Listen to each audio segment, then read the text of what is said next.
Hi, my name is Michelle, physical therapist, and this is a 2-minute table talk on how to avoid being a guinea pig. So here's the little critter, and when you have a knee replacement, unfortunately, you are a bit of a guinea pig. And I'm gonna explain to you why. You can see the lettering down here. It says 510K pre-market approval. So this relates to how implant designs get put onto the market. The FDA, which you would assume has your best safety at heart, and I know that there's trade-offs here between incredibly expensive R&D processes and the safety of the American consumer. But the 510K process is basically pre-market approval.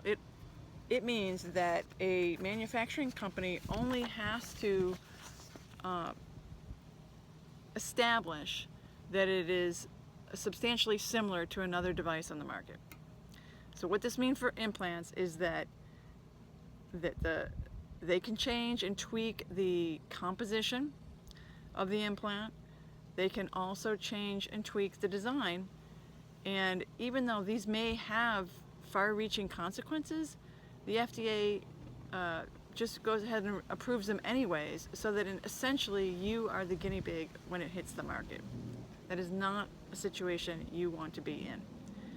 And honestly, if you have to have a very early revision of your knee, the likelihood of you having a second revision goes up substantially. So you want to get this right. You do not want to put something in your knee substantially untested. So here's the thing. We're going to talk more about the details of this in an upcoming video, but what I want you to know is there's been one of the ways that they watch for these problems, and again, it doesn't stop you from getting the device in the first place, but how they know when to pull it is they've created something called registries. And here is a front page of the annual report 2015 for the Australian registry. They've had a registry since 2003. Amazingly, in the United States, we've only had a registry since about 2012. So this is a report, I think this is the 2016 annual report for the registry in the United States. And only a small proportion of the knees are actually reported on. 427,000 procedures, I think, since the origin of this registry have been reported on. So they want to get a 90% registration rate so that they're following all the implants that happen in the United States, which would be awesome. And what they do is they look at this registry and they can tell if they can say, well, implant Y, it's failing at a higher rate than the normal knees, so we maybe have to take a closer look at this and pull this off the market. Okay, now this doesn't help you if you've put an implant that's faulty in your knee already. So anyways, that is the danger of knee replacement. And I told you we'd be raw and unedited here, and it's true. We do not want to be guinea pigs.